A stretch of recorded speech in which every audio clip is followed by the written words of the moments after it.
We had an argument this morning, didn't we? We did.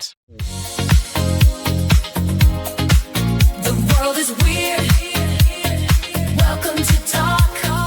Work it to me. Welcome to Talk Worky to Me. What did we argue about, Kirsty? Was it our arguments tend to be us expressing our feelings whilst the other person listens? Yes. And I did a lot of listening.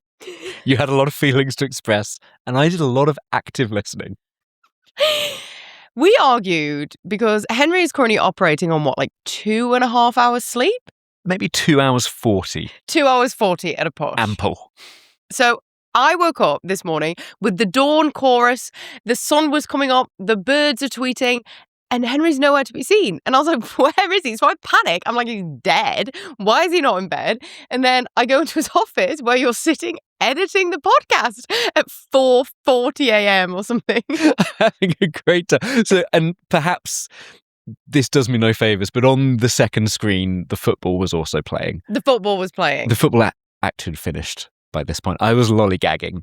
And it's interesting because, for me, I got annoyed because sleep is phenomenally important, but we're recording this. It's like I made you sit down and watch the TED Talk about how sleep is so important.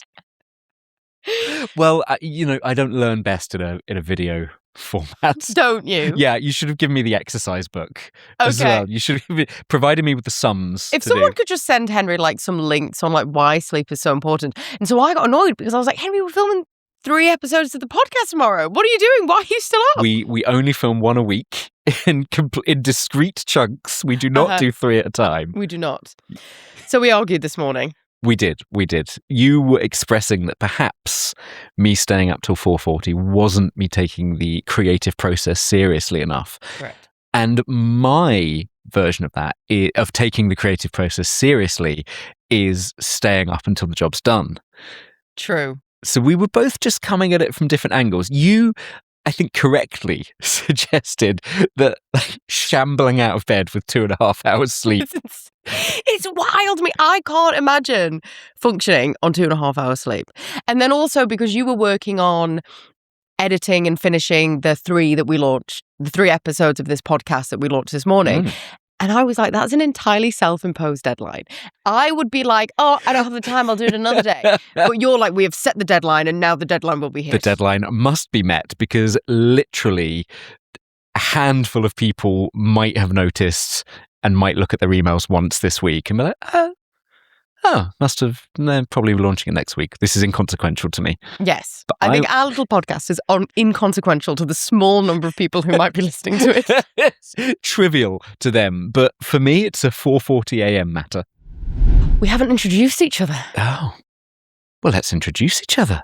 Okay. Let's do that. And then maybe we'll do some magic or maybe we'll just let it flow. Okay. This is Henry Blanchard. He is an AI expert. You're good at helping entrepreneurs figure out how to start businesses. You've worked with the University of Oxford and other universities. But that's the important one. You get that in first. I just feel like you've done them all. Yeah. You've ran accelerators. You've trained hundreds of people on how to run AI. You ran a travel company as a student. You've been at all kinds of things. You've done a lot. I've done all sorts. Also. Okay. Also. There's more.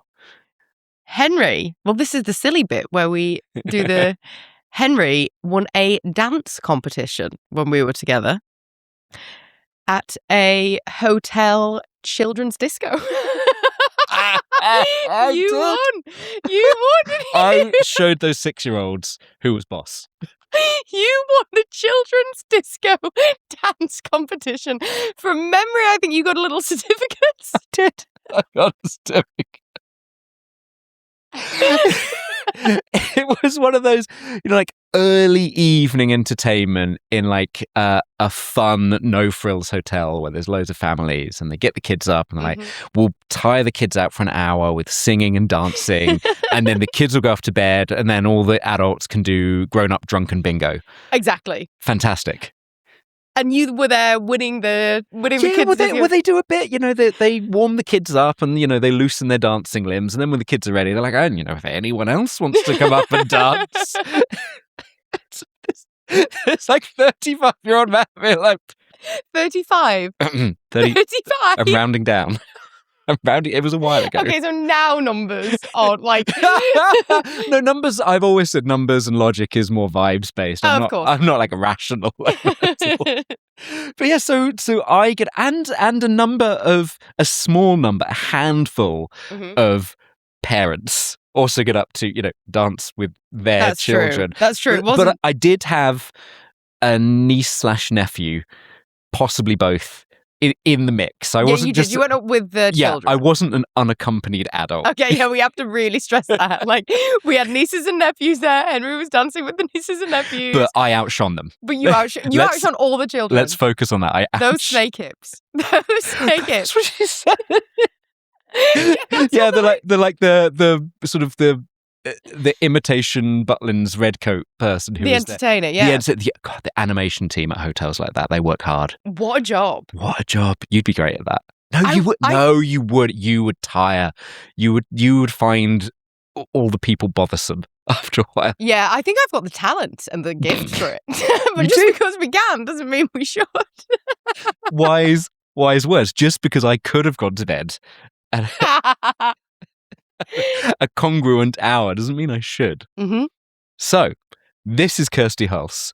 She is a former CEO. She started her career in media and SEO and has grown to even bigger and better things. She's run multiple businesses. She's laughing at me.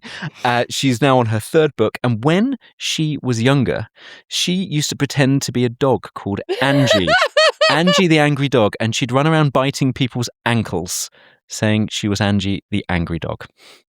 Do you want to expound on that? This is actually one of my favourite parts of the podcast where we introduce each other and we say like the embarrassing little thing because I have no idea what you're going to say. Right? Look, I've got older brothers. I would do anything to make them laugh. I would do anything for them to accept me. I would do anything to be like cool. And yes, I don't see the irony in my career now. I stand on stages and try and make people laugh and like me. I get it. I've been to therapy. I understand. And they used to think it was funny when I pretended to be Angela the angry dog. And Angela would have different owners. She would have different allegiances. Okay. And so she was a weapon. It's taken a turn. She was a weapon. So I would like... Oh, so they'd be like, deploy Angie. Yeah. So I would like crawl up and like the power, right? So I would like crawl up. Yes, you were the one with the power in that dynamic. As they all trembled at your iron fist. But I would like pick my master and then I would go and bite whoever else. Oh, wow. So yeah, thank you for sharing that with the world. That sounds wholesome and nourishing. Wholesome, nourishing, family fun. Okay. Shall we do audience questions? Let's do audience questions. Would you like to go first or shall I? You go first. Okay, so this is a genuine person I've worked with before, and they're really, really, really good at their job. So they're very technically talented, but they find they're in meetings and they can't get their voice heard even when they've got something really useful to contribute. And it's a mix of nerves and not feeling senior enough. What should they do? Do you know what? As you shared that, can you tell me a bit more about this person? They're technically talented.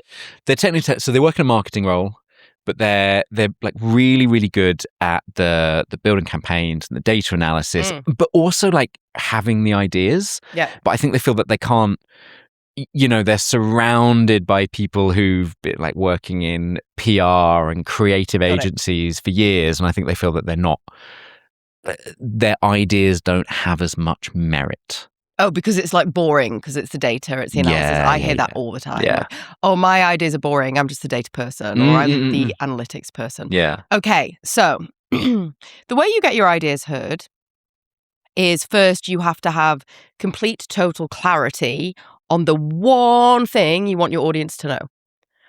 Often we go into a meeting with 39 different slides and lots of maybe BAU, detailed context. And sometimes we bury the lead. And so our one message, the thing that's most important, the thing that we actually need someone to receive, that often gets lost in the context. And so I will say to people, like, what's your one thing? And it might be, you can trust me with this. Give me that budget. Yeah. So you go in with clarity on your one specific message. And ideally, you say that up front. And I will go into a meeting or a presentation or a pitch, and the most important thing, I say that first, because if the most important person leaves the meeting halfway through, which they always fucking do, don't they? Like the senior person. They've got a call. They're like, I'm sorry, I've got to take this. And then they leave. But that's fine for me because I've already said it. So that's the first thing. We need to have total clarity on the one message. Get really clear on it and distill it to its core essence. Like its core essence. And then that should be the first thing you say. Like the first thing you say. And it can be as simple as, if we want to be more corporate and more formal with it, you can say, I'm going to walk you through our Q3. If we want to be more formal and corporate with it, we can say, I'm just doing a bit for editing. Yeah. If we want to be a bit more like formal and corporate with it, we can literally say, I'm going to walk you through our Q3 strategy today. I need you to know that this is a very strong strategy and we should absolutely go with this plan. Let me tell you why. Yeah. And so you do that and then you start there. And then also that individual has to do something phenomenally difficult, which I've spoken about before in one of our other... Sorry, my brain's just waking up. Hi, brain. Hi, brain. Welcome to the pod, brain. Welcome to the pod. How has your morning been, brain? It's been good. Okay, yes. So also, that person has to do something phenomenally difficult, which I've shared before, and I will keep sharing. Their energy needs to be out. They need to be making eye contact. They need to be in the room. They need to be like casting themselves, broadcasting silently their energy. Because I talk about energy a lot, and I think sometimes people think it's a bit whimsical and eye-rolly. Yeah. It can be really written off as like, oh, this person's talking about what does that even mean? How can you quantify it? Yeah, you quantify it because you live it. And people are like, oh, what do you even mean? I'm like, well, you can feel it. You don't need to deny your fundamental existence. I know you know what mood your partner's in when they get home from how they put the keys on the table when they walk in. And joyfully. Joyfully with a pirouette. Clink. So our words tell people what they need to do, but our energy conveys how someone should feel about it. There's so many things I want to pick up on here. And I don't know if you feel this when you're like, I want to save things for other because we teach this a lot. Like you teach it with teams. I teach it with startup founders doing pitches, and there's so much like we want to talk about Pentler, and we want to talk about these MIT studies, and maybe we'll save that for a later pod. But the thing you were talking about, this one core idea, there's a thing called a through line. I don't know if you've ever heard of that from speechwriting. I think the guy who Chris, I don't know his second name, so I'm just going to talk about Chris. Chris, the guy who founded TED.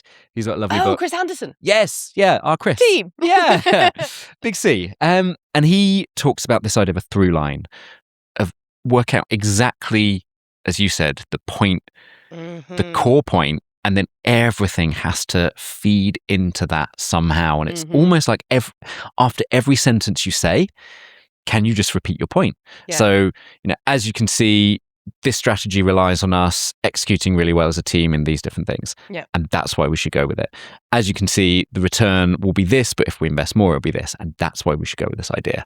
And as you're talking about this, I'm feeling, I don't know if you're feeling this, I'm feeling that this podcast so far is a little messy and our energy's a bit scattered. Yeah. Because we woke up a bit late, we traveled, then we're like trying to find parking space. We're not grounded yet. Yeah, we'll get there. Yeah. And we're talking about how you need your one message and your through line. We literally don't have one. We don't have one for this. We're not for this individual podcast or the podcast as a whole? We have one for the podcast as a whole, I think a really clear one. Yeah. But I don't think we have one for like this individual podcast. And I wonder if that would keep us a little tighter and clearer. Well, the hook, as we started, was we woke up arguing. And maybe we're just taking that energy. We're bringing it through. Just rasping against each other. So you need a through line. You need a through line. I have a question for you. Please. So we were doing some training recently, and this isn't a specific question, but this is something that they really wanted. What can AI do today that doesn't take hours of setup to make an individual more productive and save some time? So the one thing that you see people talk about a lot, and I think it's a really good thing to do with AI, is set up your own VA. Your own little morning assistant that gives you a summary of everything that's going on, everything you need to be aware of. So you can set it up so it scans your inbox, tells you anything you have read and not replied to, which I'm murder for. So this is murder. This is great for me. Some of your emails are languishing in my inbox. So set up unread emails. Anything I've missed over the last 7, 14, 28 days can be arbitrarily long. What meetings do I have coming up today? What correspondence do I have in my inbox about these meetings? What do I know about this person? What do all my files suggest? That just allows you to start the day on the front foot. And all of the major services will do that for you.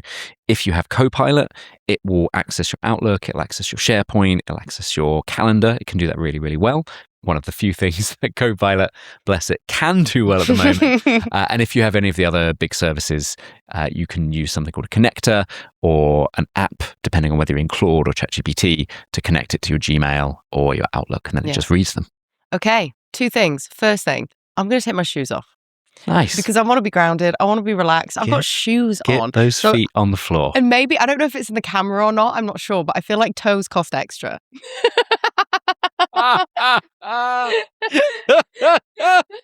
Okay, and this is the subscriber only special, isn't it? I mean, my shoes are immediately feel more relaxed. Yeah, that's immediately. nice. Oh my God, I feel like a new woman. Shoes, schmooze. Okay, so your VA. Yeah. That's what it can do. Just give me the steps. Give me walk me through it. Let's say, I think a lot of people listening to this are probably team Anthropic. So use Claude, guessing. But I think, I don't know if this is still the case, but even a couple of months ago, Claude felt a bit more ethical than maybe some of the other providers. I'm not sure. We can maybe talk about that later. But let's imagine that the person's using Claude. They've got a paid plan. They're the £19 a month, whatever it is. It also works on the free plan, I believe, but I will fact check that. Okay. I'll just overdub. Like Henry later says, actually, Henry earlier was incorrect. But I believe it works on the free plan as well. Okay, walk me through it. All you need to, and this is the thing, the people who make AI, these AI models, these AI websites, because they're deep in the tech, right? They do a terrible job of explaining things to people. And you hear conversations like, I'm using GPT 5.3 instant for this. Yeah, it's because they say things like, well, when you understand the delta, then what you can figure out is that the delta is the unit and identifiable. And you're like, what? Exactly. Have you switched on deep reasoning mode? I'm like, where's the button for that? Personally, no. Never. No, never. This woman has never done deep reasoning with her AI tools. AI or just as an individual. I've never done any. I'm not a deep reasoner. I'm a very thin. Shallow but broad. So at the left-hand side of the little box where you type in a prompt, there'll be a little plus button, and that's where you add files, or you click on it if you want it to make an image. And there's a whole plethora of options in there that most people, 99% of people, I think, will have never clicked on. Super, super easy. Click that plus button, and then in ChatGPT, it'll be like under More and then Apps. In Claude, it's just called connectors. So you click on connectors and it'll say like add a new connector or set up a connector. And then there'll be a screen that I think the people that work at Anthropic thinks looks fairly user-friendly. But for most people, they're like, God, there's all these options. But you just want to add a new connector and it'll give you a whole list of things that you recognize, things that you don't. There'll be things like Figma and Gmail and Google Calendar, and then weird little services that you've never heard of. Click connect Gmail or connect Microsoft 365, and it will connect it to these services, and then they'll talk to each other. And then you can say to Claude, write me an email to Kirsty this morning, setting a bedtime alarm for later. And it'll do that. And it can create calendar invites for you. It can read your emails, and it can synthesize them and give you like a daily briefing of like, hey, Henry, here's what's going on. Here's what you should be aware of. And by the way, I cross-checked. You've got this event at midday. but also it says you've got an event at 2 p.m. in Birmingham, so you need to drive there. So maybe consider moving one of them. It's got smarts. It's got smarts. It's got smarts. Do you know what we were going to do? So I haven't checked my sleep score today on my Oura Ring. I haven't checked it because I didn't want to check it this morning because I wanted to check it live. The live sleep score check it. See if your wild 2.5 hours sleep affected me because we are a team and it's just calculating. It's waiting for my sleep data. Okay, give an estimate before it shows you. What do you think? Because I think like 89. No, you average like 93, 94. Mm-hmm. So you're saying all that strife. Okay, look, it's 92. It's 92. But I want you to know that if you hadn't woken me up at 4:30 in a panic, I think it would have been 98. Okay, 98. let's revisit your words. You owe me Let's score. revisit your words from earlier. This is Kirsty speaking. I woke up in bed. You weren't there. So I went to the office and I saw you in there. Does that sound like I woke you up? Does that sound like you woke you up and then chose violence? Okay. If you woke up in the dawn chorus, Yeah. I woke up because the birds were singing daylight and new day has begun. Mm-hmm. Fantastic. And I'm not there. I'm not there. I'm nowhere to be seen. Right, she's gone out to get that worm. She's the early bird. She's gone to get that bag. Shall we do bot Bot or not? Bot or not. Bot or not. Okay. Bot or You got anything? Tell me what's the I did have something. I thought something in the car. Great. Have you remembered? Give me a second. Okay. So, bot or not for this week is actually very on theme for what we're discussing. It's very much in the air at the moment. It's editing things, particularly editing a podcast. So, there's this magical service called Descript that we used to edit this. Literally not a paid promotion at all. I feel like we've got like 2 subscribers. Maybe we should send this off to them and be like, can I have a tuppence, please, Governor? I don't think we need to qualify it not paid promotion. By the way, not receiving anything. Not sponsored. Not sponsored. No big brand is paying. But I had 2 subscribers, and I think they're me and you. But hey, those 2, if you're listening out there, grateful that you're here. Stay tuned. I'm going to step into 440 for you. Okay. Yes. Not paid. Not but paid. Not paid. So there's this service called Descript, and Descript's been around for a while, and it's what a lot of people use to edit podcasts. And the cool thing about it is, you upload the audio, and it transcribes it, and then you can edit it like you would a Word document. Mm-hmm. So if there's or if someone has a coughing fit, or if you just go totally off piece and it's entirely uninteresting. And start basically arguing in the middle of the podcast about your bedtime. Yeah, which would never. That would never happen. Would never happen. We would never do that. Could not be us. I'm I don't have a bedtime. I go to bed when I please. He's bristling at the concept of a bedtime. Can't abide it. No, you do struggle. Don't put this cat in a box. He does not like to feel trapped by time. Yeah. The merest concept of going to sleep like a normal person. Can't do it. No, you get the zoomies. I get the zoomies. So you can edit it like a Word document. So if there's a word in there you don't like, you can backspace, Tits. delete. Tits. See, the first one I can't delete because I was talking over it. So now, if I wanted to, I'm going to have to do some kind of audio manipulation, which is way beyond my skill. I'm going to have to look at like the waveforms and clip thing. Can't do it. So that's going to have to stay. Thank you. So you can edit stuff, and then the magic is, and ethical point, we would never do this, but you can also write stuff in. And because because AI is so good now at detecting and cloning voices, it will understand. So there's me speaking, there's you speaking, and it will build up a profile of my voice and your voice. So then if I wanted to make you say anything lewd or just boring, I could just put in a boring diatribe You could start reading the HANSARD. What's that? The HANSARD is the parliamentary document of record. Right. Okay. It's like you know at university there was like a student magazine. Yes. It's like that, but for MPs. Oof. Yes. Dry. It's so dry. It's so dry, but it goes back like 400 years. So you could literally, and it would look like me-ish talking. For videos. Videos were also possible, probably not in Descript, but there's software called like HeyGen. Which I know HeyGen. you can use HeyGen, you can use Higgsfield. There's the AI video generators now. I think what's interesting, scary, world of possibility is years ago. So I used Descript like 5 or 6 years ago.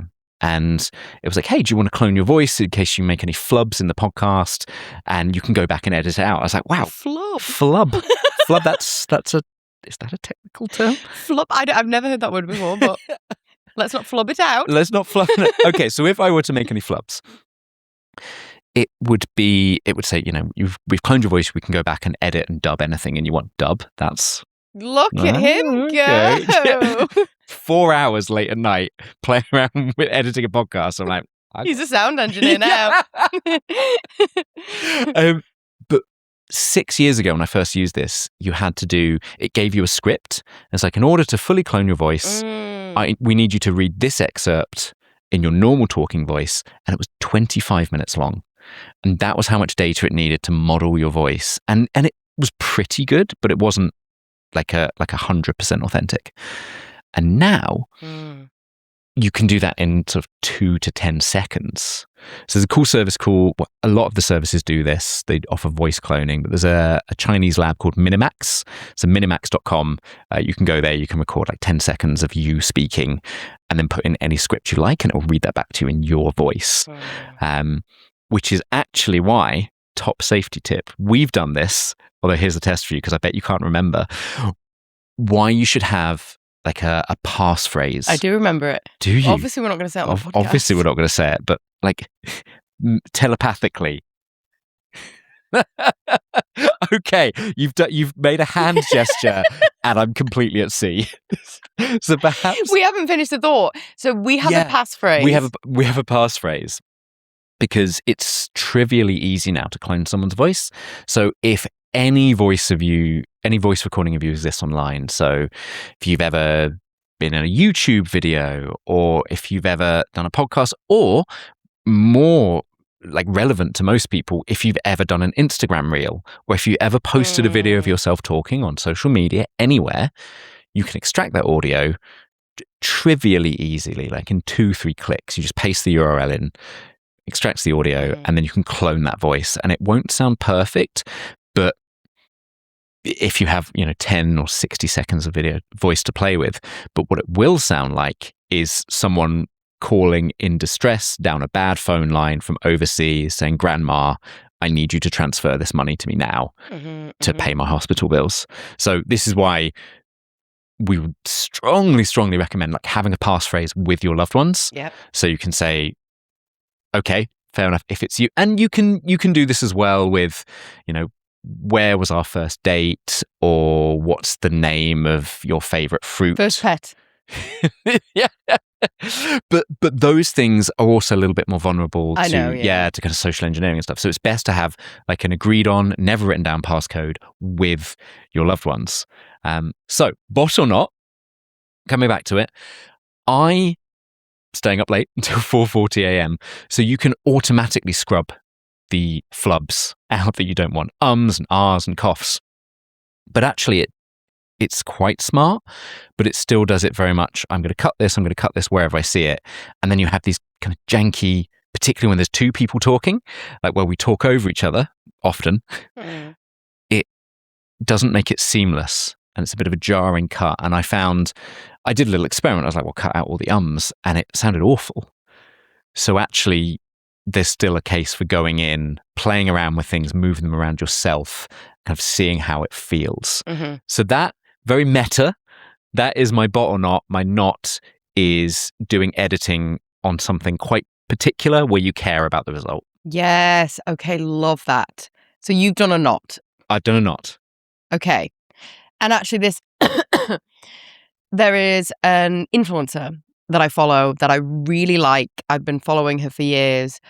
And about a month ago, I saw her post some reels. Mm. And I was like, that looks ever so slightly strange. And I opened it and I was like, I am so certain that is Hey Gen, what you mentioned. So Hey Gen is an AI video service where you can put in some photos of yourself, type some words, and it will auto-generate you speaking. The world's biggest not for me. Not only is it kind of creepy, and we're still in that phase with AI where is it Uncanny Valley?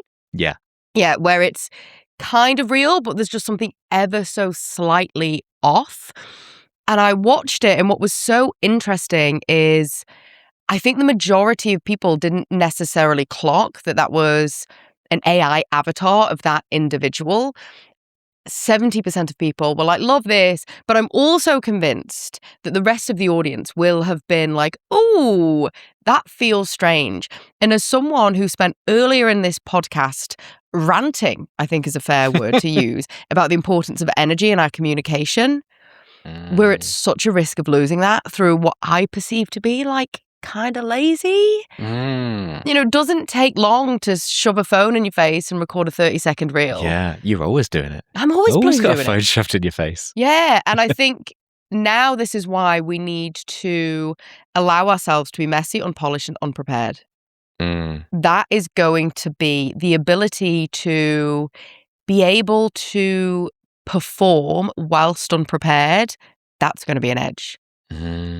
The ability to be able to get your words out and communicate and say things, kind of like we are now.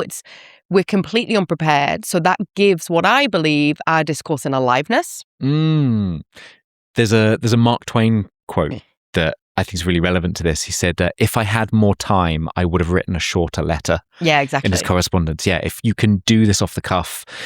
I saw this the other day. It was an author, and I thought this was a fantastic story. He was talking at university, and then afterwards, he said a young Zoomer came up to me. Which are we calling What's a Zoomer? A Zoom, Gen Z. A young Zoomer. Fun. Yeah. I love that. He was like a Zoomer. I wonder how Gen Z feel about that. Let me know. Yeah, let us know. He said a young person came up to me after the talk and flipped my book open to a random page and said, page 772, what do you think about that? I think I was like, well, okay, here's X, Y, and Z about this, and here's how I came to that conclusion. And the young person said, I'm just checking you didn't use AI to write this. So interesting. So this idea of being acquainted and familiar with your ideas and your communication and what you're putting out in the world, I think is going to be more important. I'm writing a book at the moment. And I may have mentioned that. And yesterday, some inspiration struck. I was in the middle of something else and I got an idea and I was like, okay, drop everything. Yeah. My brain has just given me a moment of insight. So you have to follow that. I've always done that. The moment you get that like spark of motivation, that spark of inspiration, if you can, you might be in the middle of a board meeting. You can't just walk out. Excuse me. If you can, follow that inspiration. And it was so interesting because I noticed that I was kind of writing fluidly and flowy, but because I have used AI for a couple of years, my brain was like, oh, just see if you can just check that sentence structure with AI. Just see if you can do that. And with this book, the contract is so strict on AI use. Oh, it is, isn't it? It's phenomenally strict. I basically can't even look at Claude whilst I'm writing this book, which I love, actually. That's what it should be. The contract is so strict. And so I don't use AI to write, but I will use it sometimes to be like, maybe help with a metaphor or a simile. Yeah, or like this is my sentence. Is there any way, like, give me 10 ways to like say this a slightly different way? Yeah, and especially because I know my voice is very Northern English in terms of the jokes I use, the humor I use, the expressions I use. She's a girl from Stoke, and that goes deep, and it's hard to get it out. Yeah. And so, not that I would want to, but sometimes if I know I'm creating things for an international audience, which I want to be doing more and more of, I need to be mindful of the idioms I use, the expressions I use. And so my temptation was, I wanted to ask AI, like, hey, does this phrase translate? Does this? And I just couldn't. And I really noticed how I'm going to have to wean myself off AI in order to write this book. Yeah. Yeah, that's so. Yeah, first, A up duck, down the pits are you? Like, Yeah, that's me. That's how I talk. Yeah, that's it. You got me down to a T. yeah, listen, I'm a very astute observer of human nature.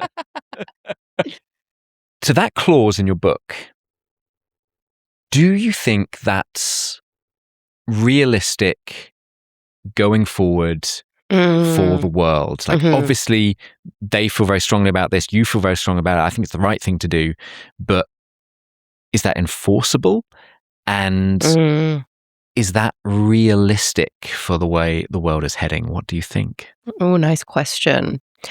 I think for now, and who knows, I think for the next year, 2 years, I think it's enforceable in the sense that it's like if they can sense AI in my writing, the contract's gone, so it's strong. So Great idea. Let's unpack that for you. Why don't we delve into the... Also, can we discuss the irony that the only reason I know about this clause is because I got AI to read the contract?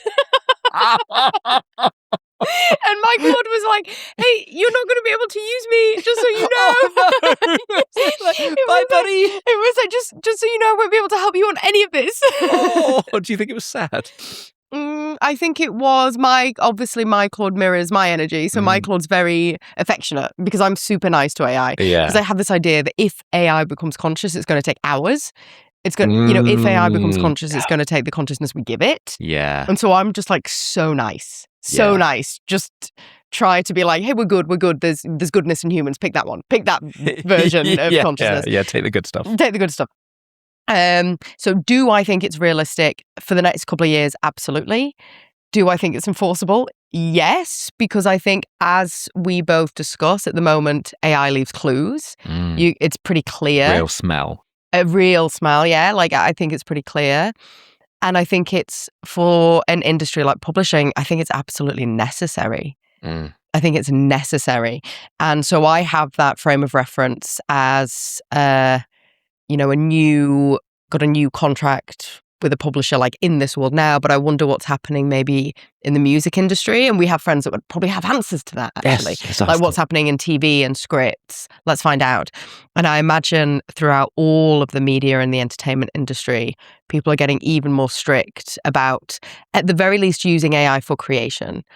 I think we can still use it for research. I think you can still use it to be your thought partner. But yeah, I think it's when I read that, I was like, oh, good. I think I was almost relieved because I have become a bit reliant on AI as my first pass, and that happened fast. Like my brain changed quick to that. Because the minute the brain can offload something cognitive, it's like, whoa, okay, if I don't have to do this, I'm not going to. Yeah. Let me just focus on survival and lounging in the savannah. Exactly. And as I was like doing like actual writing without any AI yesterday, I was like, oh, this is so slow.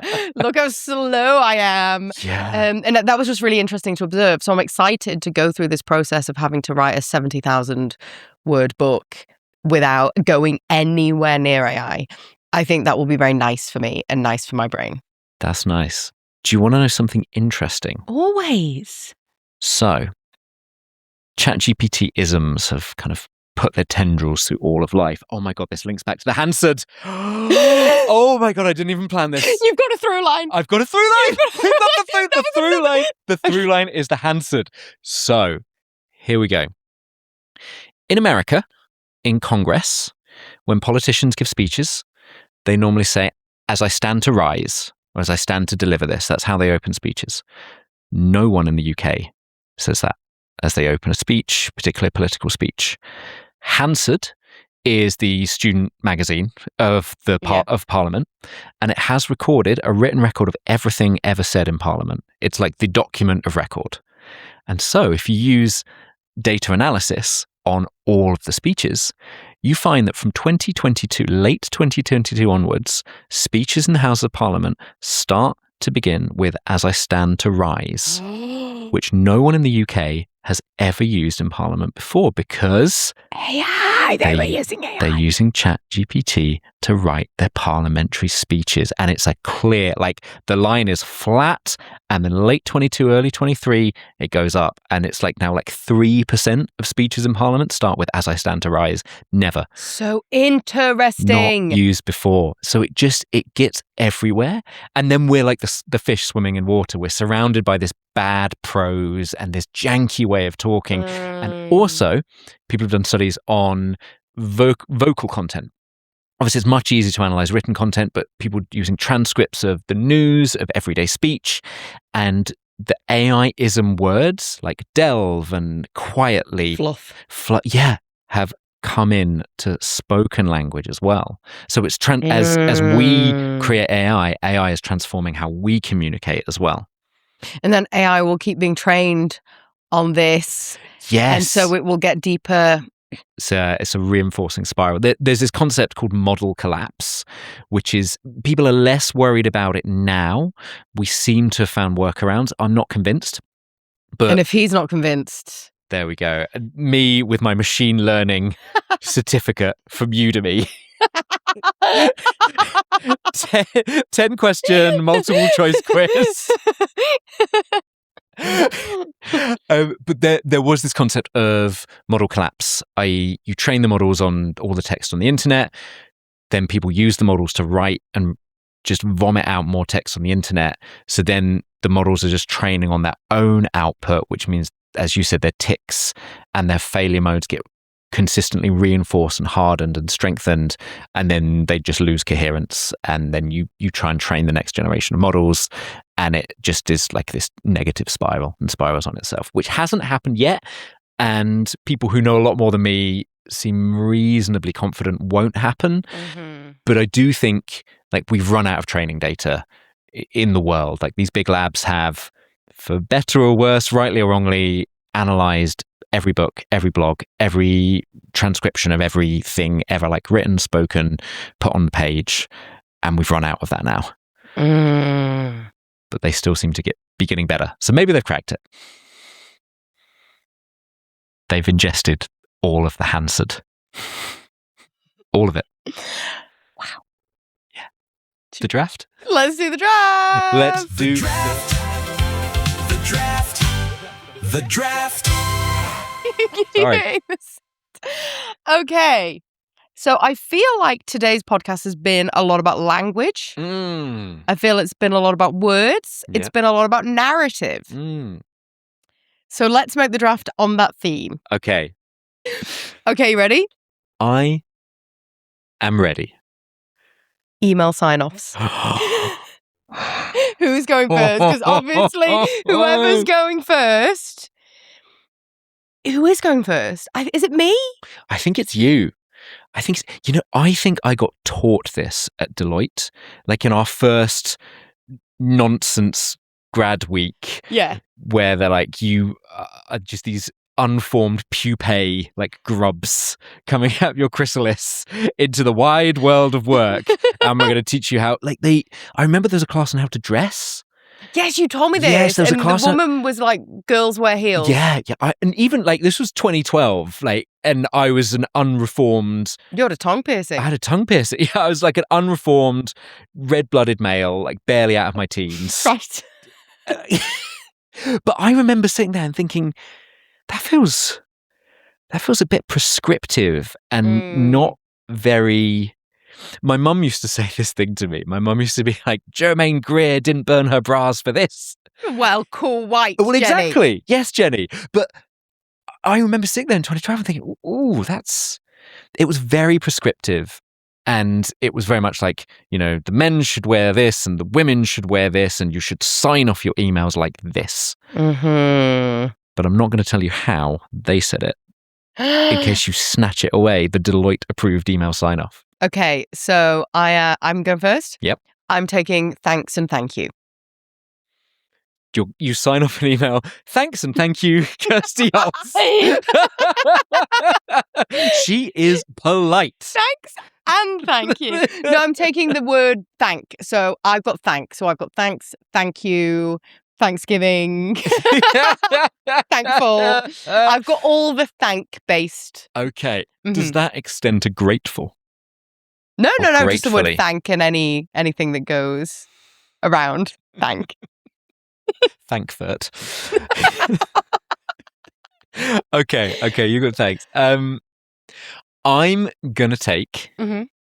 let me know, comma. Oh. Yeah, I want results. That's I a want- good one. Because you can ignore a thanks. I'm ignoring thank you. Uh-huh. If you email me, Uh-huh. like particularly thank you, Yeah. that feels like closing a book. Yeah. You're like, thank you. Okay, you've said your piece. That because that's the advice we give people when they're doing presentations. Thank you is the code word to let people know you are done. Hmm. So, and you might see this if you've ever watched a speech or a presentation or a pitch, and someone says, "So in Q3, we'd like to achieve this," Yeah. and you look at them and they look at you, and they're like, and that's it. Yeah. Thank you is the code word to let the audience know that you're done. And so thank you on an email. I don't need to do anything with that. You're just never finished. Yeah, I'm grateful for this information you've sent me. Okay. Yeah. Is it my go? So you've Yeah, got. so I've got let me know. Okay, so I'm gonna take one for the team. I'm gonna take one for the people pleasers. Okay. I'm gonna take one for the, unapologetic, apologetic people. Are you going no worries if not? I'm taking no worries if not.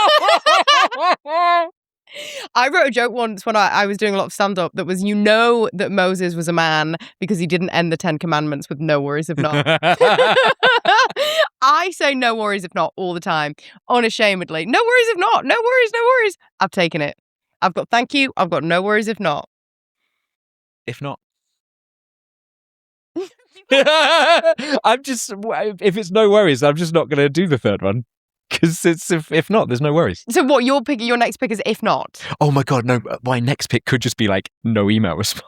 I'm coming off as an awful correspondent in this. I will pick something more in line with my values. Okay, so I've got let me know, comma. Okay, this will include my name sign off. Uh-huh.